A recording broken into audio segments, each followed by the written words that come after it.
Pakistan film and theatre industry के मायनाज अदाकार, producer और राइटर गोशी खान साहब से मिलने पाकिस्तान के सबसे मशहूर थिएटर तमासील पहुंचे।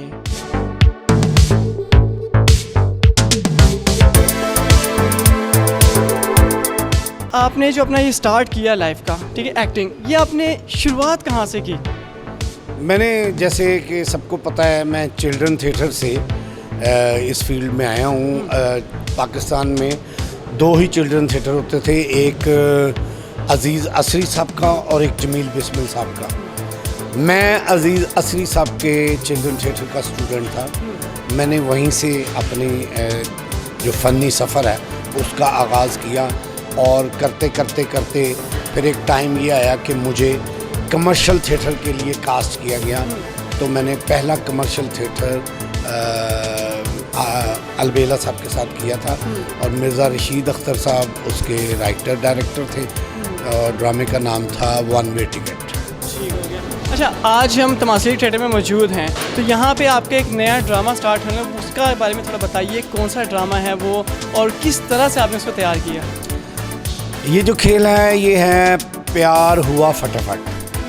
ये समझ लें कि जो पहले कभी जो ड्रामे हुआ करते थे और जो ऑडियंस है वो अपनी फैमिली के साथ, अपने बच्चों के साथ थिएटर देखने के लिए आती थी, ये समझ लें कि हमने एक कोशिश की है उस तरह का ड्रामा करने की। और ये बहुत खूबसूरत ड्रामा है, बड़ी मेहनत की गई इस पे और आज उसका बाहर फ़ोटो सेट भी जो है वो लग रहा है। ये भी पहली मर्तबा होगा कि स्टेज ड्रामे का फ़ोटो सेट लग रहा है जैसे फ़िल्म का फ़ोटो सेट लगता है। तो वो फ़ोटो सेट लगाने के लिए पाकिस्तान फिल्म प्रोड्यूसर कामरान चौधरी साहब और पाकिस्तान फिल्म इंडस्ट्री के मायानाज डायरेक्टर सैयद नूर साहब और उनके साथ डायरेक्टर हैं शहजाद रफ़ीक साहब, वो आज वो हमारा उसका इफ्तिताह करेंगे फ़ोटो सेट का। इंटरव्यू के दौरान तमासील थिएटर में मौजूद अपने तमाम थिएटर के अदाकारों और दोस्तों से मिलवाया। गोशी खान साहब ने पाकिस्तान का वाहिद घूमने वाला थिएटर किस तरह से घूमता था, इसके बारे में भी तफसीलन बताया।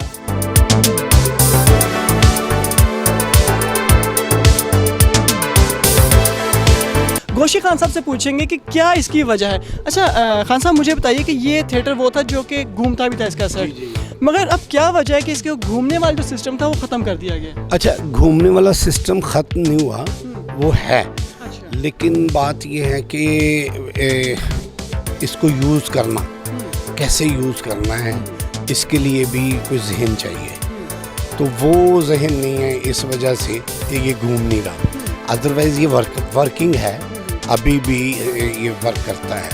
तो वो जाहिर है कोई लगाने वाला नहीं है, सेट भी वैसा नहीं लगाने वाला और डिज़ाइनिंग भी वैसी नहीं करने वाला, इसलिए ये नहीं घूमता। और फिर ये है कि थिएटर जो है वो चूँकि 7 दिन का हो गया तो फिर वो 7-7, 6-6 सेट वाला माहौल ख़त्म हो गया। यहाँ पे पहले एक टाइम में कितने थिएटर लगते, कितने सेट लगते थे? हमने जो जन्म की मैली चादर किया उसके 5-6 सेट थे यहाँ। हाँ जी, और इसी वजह से वो ड्रामा उसने पूरे एशिया में तारीख रकम की कि वो 3.25 साल इसी थिएटर पे चला। अच्छा, लास्ट टाइम ये जो इसके घूमने वाला सिस्टम था ये कब यहाँ पे लगाया गया था और कितना अरसा हो गया कि इसको रोक दिया गया? ये अफजाल साहब ने ही इसको पहले दिन से ही, यानी कि ये बना ही रिवॉल्विंग स्टेज था और अफजाल साहब जब तक काम करते रहे ये रिवॉल्व होता रहा मुख्तलिफ टाइमिंग में, मुख्तलिफ स्टेज ड्रामा में। उसके बाद सुहेल अहमद आए, उन्होंने भी 1-2 ड्रामों में यूज़ किया इसको। उसके बाद नसीम विक्की आए, नसीम विक्की ने भी 1-2 ड्रामों में यूज़ किया, लेकिन प्रॉपर हर ड्रामे में हर मर्तबा नहीं यूज़। अच्छा खान साहब, ये जो सेट आपने लगाया है बहुत ही देसी और बड़ा प्यारा लग रहा है, तो क्या कंसेप्ट क्या है इसका? ये बेसिकली एक गांव की हवेली का सेट है और इस हवेली का जो मालिक है वो मैं हूँ। यानी कि इस ड्रामे में प्यार हुआ फटाफट में जो चौधरी का मेन कैरेक्टर है वो मैं कर रहा हूँ। और मेरे साथ मेरे 2 बेटे हैं, एक नसीम विक्की और एक हामिद रंगीला। अच्छा खान साहब, मुझे बताएं कि आपको थिएटर में आए हुए बहुत अरसा हो गया, बचपन से आप थिएटर में, उस वक्त से लेके अब तक आप क्या समझते हैं कि कौन कौन सी बड़ी तब्दीलियां आ गई हैं जिसने थिएटर को थोड़ा सा पीछे कर दिया मेरे ख्याल से? अच्छा, आपने मेरे ख्याल है मेरी इज़्ज़त करते हुए भी ये कहा कि थोड़ा सा पीछे कर दिया। मेरी नज़र में बहुत पीछे चला गया थिएटर। थोड़ा सा पीछे नहीं गया, थिएटर बहुत पीछे चला गया। और इसमें सबसे ज़्यादा जो है वो ये है कि इसमें जो प्रोड्यूसर हैं वो कमर्शियल लोग आए हैं। उनको पैसे के साथ पैसा बनाने से गर्ज है, उनको आर्ट से कोई गर्ज नहीं। उनको कोई ये नहीं कि फैमिली का ड्रामा हो, उनको कोई ये नहीं कि इसमें ऐसा डांस हो। उनको ये है कि जैसा मर्जी हो, हमें बुकिंग पे, विंडो पे पैसे आने चाहिए। थिएटर की तरफ कोई तवज्जो नहीं, ना थिएटर के कर्ता धर्ताओं की, ना कोई आर्ट्स काउंसिल्स की, ना कोई गवर्नमेंट्स की, किसी अदारे की कोई तवज्जो ही नहीं है थिएटर आर्ट के मुतालिक। रॉ मटेरियल आ रहा है, रॉ मटेरियल काम कर रहा है। रॉ मटेरियल जो है वो जैसा काम करेगा, जैसा उनका जहन है वो वैसे ही काम करेगा। ना उनको तरबियत है, ना वो पढ़े लिखे हैं। वो थिएटर की बर्बादी का सबब भी यही है। अच्छा खान साहब, ये तो हमारी थिएटर की बात हो गई। मैं अब आपसे आपकी लाइफ के बारे में जानना चाहता हूँ। ऑफ द स्क्रीन आप कैसे हैं? ऑफ द स्क्रीन आप कॉमेडियन हैं, बहुत सीरियस हैं, गुस्से वाले हैं, या क्या आपके किस तरह के हैं यहाँ पे ऑफ द स्क्रीन? अच्छा, मैं ना जी मुझे ना गलत बात पे बहुत गुस्सा आता है। चाहे वो बात मेरा बेटा करे, चाहे वो बात मेरी बीवी करे, चाहे वो बात मेरी फैमिली का बड़ा करे। जो गलत बात है उस पे मुझे बहुत ज़्यादा गुस्सा आता है। अब अगर मेरी फैमिली में कोई करे तो मुझे गुस्सा आता है, तो बाहर कोई करेगा तो मेरा क्या हाल होगा। तो मुझे गलत बात पे गुस्सा आता है। वैसे मैं बहुत हंसमुख हूँ, अच्छी गुफ्तगू का कायल हूँ, और कॉमेडी अच्छी जोक्स का भी, आम लाइफ में भी उसका कायल हूँ कि वो होनी चाहिए, मज़ाक करना चाहिए। दोस्तों में बैठता हूँ और फैमिली में अपने बच्चों के साथ भी मैं बहुत फ्रेंडली हूँ। अच्छा मुझे ये बताएं आप कि आपको प्यार कभी हुआ? प्यार अल्लाह की बनाई हुई चीज़ से हर वक्त होता है। कितनी दफ़ा हुआ है? प्यार मुझे बहुत मरतबा हुआ, बहुत मरतबा हुआ है। मतलब कि हर दूसरे दिन प्यार?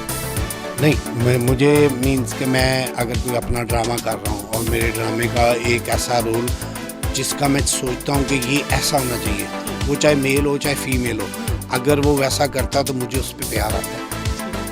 मुझे अच्छा लगता है वो बंदा, वो बंदी कि यार इसने मैंने जो सोचा था ये बिल्कुल वैसा कर रहा है, तो मुझे उस पर प्यार आता है। इसी तरह रात के 12 बजे के बाद जब ट्रैफिक की इतनी रवानी नहीं होती और मैं किसी भी बंदे को इशारे पे खड़ा हुआ, बंद रेड लाइट पे खड़ा हुआ देखता हूँ तो मुझे उस पर बहुत प्यार आता है। मुझे उन पे भी बहुत प्यार आता है जो कि पैदल चलने वालों को रास्ता देते हैं, मुझे उन पे भी बहुत प्यार आता है। अच्छी कोई भी बात हो मुझे उस पर बहुत प्यार आता है। अच्छा बताएं, खाने में आपको क्या पसंद है?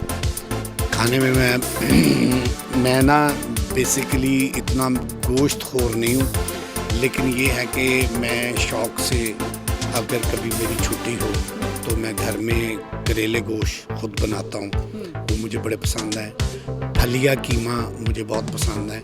और फलियाँ एक मिलती हैं रवा की, एक फलियाँ होती हैं फ्रास्टीन की, वो मेरी अम्मा मुझे खिलाती थी, तो वो अब बहुत कम मिलती हैं, लेकिन मैं वो बड़े स्टोर से उसको बाकायदा ख़रीद के ला के तो फिर जिस दिन दिल चाहता है वो खाता हूँ। वैसे मुझे दाल बहुत अच्छी लगती है। अच्छा खान साहब, मुझे ये बताइए कि आप माशाल्लाह से इस वक्त पाकिस्तान के जाने माने एक्टर्स में से एक हैं, मगर इस मकाम तक पहुंचने तक आपको किन किन मुश्किलात का सामना करना पड़ा? अच्छा, मुश्किलात तो ज़ाहिर है ज़िंदगी का हिस्सा हैं, मुश्किलात तो इंसान को आती हैं, लेकिन मुझे ना उन चीज़ों से मैं बहुत उनका मज़ा लेता हूँ, उसको एंजॉय करता हूँ जो मेरे काम में मुझे मुश्किल में डालता है। अच्छा खान साहब, मुझे बताइए आपकी ज़िंदगी का सबसे बड़ा डर क्या है? मेरी ज़िंदगी का सबसे बड़ा डर जो था वो अल्लाह ताला की रहमत से, अल्लाह पाक ने ये पिछले ही कोई 5-6 महीने पहले, कोविड-19 से पहले की बात है, वो अल्लाह ताला ने उसको अपनी रहमत से ख़त्म कर दिया। क्योंकि मेरी एक ही एक बेटी थी और मैं मुझे डर रहता था कि इसकी शादी हो जाए या अपने घर चली जाए, मेरे मरने से पहले मैं इस फ़र्ज़ को अदा कर दूँ। तो वो मेरा डर मेरे रब्बे करीम की रहमत से, वो मैंने उसकी शादी की अल्लाह पाक की रहमत से, और वो अपने घर हैं और अल्लाह ताला ने मेरा डर ख़त्म कर दिया। अच्छा, अगर आपकी ज़िंदगी पे कोई गाना बनाया जाए तो आप कौन सा गाना चूज़ करेंगे? असल में ना मैं उस तरफ आना नहीं चाह रहा, वो फिर दिल बहुत दुखेगा, क्योंकि ये भरा पड़ा है दिल। यहाँ मुनाफिकों के डेरे हैं, मुनाफिक लोग हैं, हर जगह पे हैं, लेकिन हमारी फील्ड में बहुत ही मुनाफिक। मैंने आपको पहले भी एक बात कही कि आपने मुझे पूछा था, वो बीच में सवाल रह गया कि मुश्किलात क्या आई। तो मैं आपको बताना चाह रहा था कि मैं इस ड्रामे में सीरियस पार्ट कर रहा हूँ, तो कुछ मेरे ही जूनियर्स क्या कि वो लोग जो कभी सोचते थे कि गोशी खान के साथ खड़े होके बात करेंगे, वो इस ड्रामे में मुझे लेट डाउन करने की कोशिश करते रहे, मुझे हूट करते रहे, मेरे पीछे बातें करते रहे।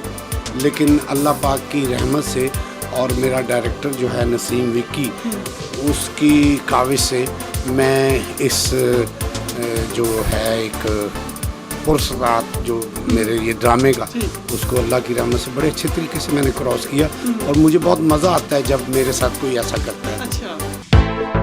दौरान इंटरव्यू हमें नसीम विक्की से भी मिलने का मौका मिला और हमने उनसे जानने की कोशिश की कि उनके गोशी खान साहब के बारे में क्या ख्यालात हैं।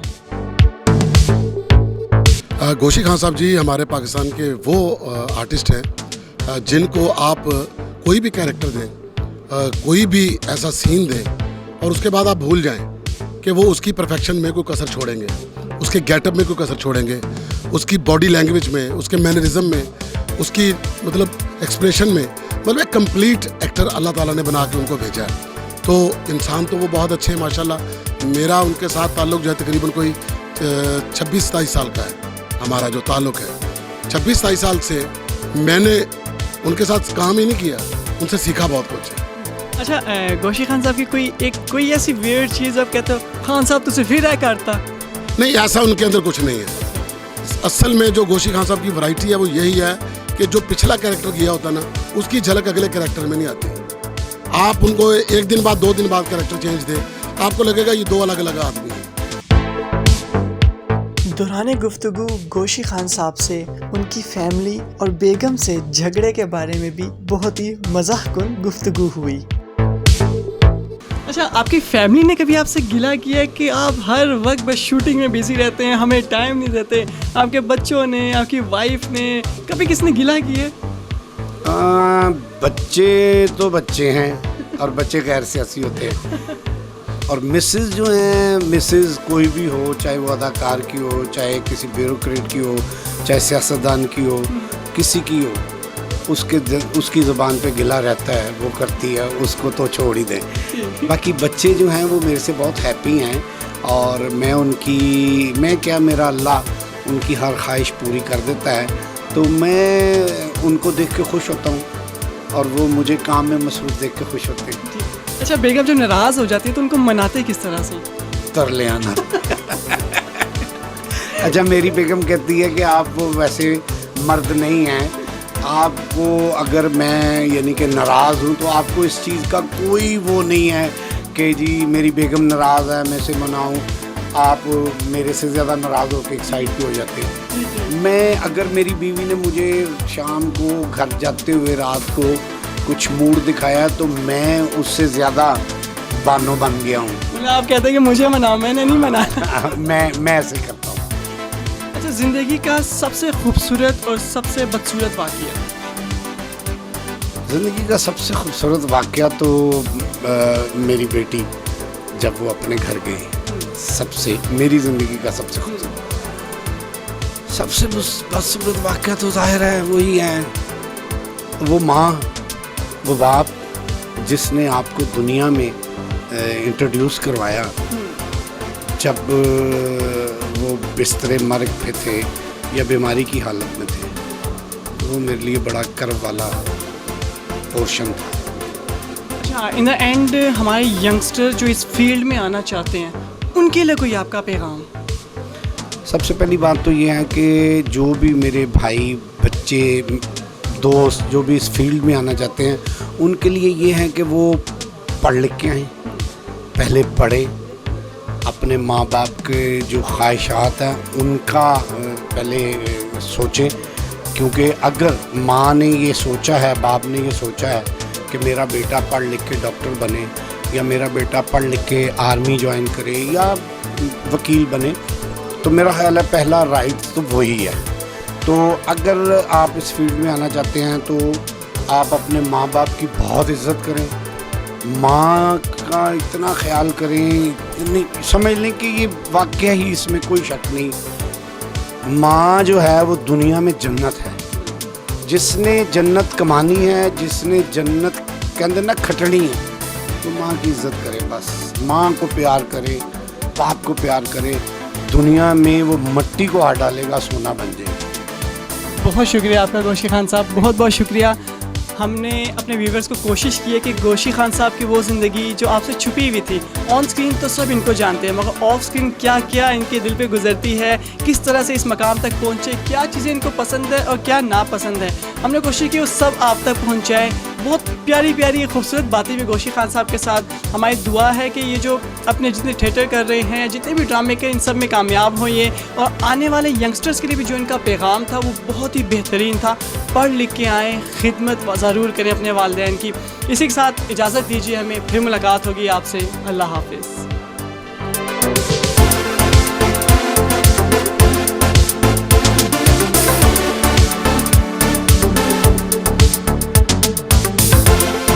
अगर आपने अभी तक हमारा चैनल सब्सक्राइब नहीं किया तो अभी सब्सक्राइब करें और बेल आइकॉन को क्लिक करके हमारी लेटेस्ट वीडियोस के बारे में अपडेट जानें।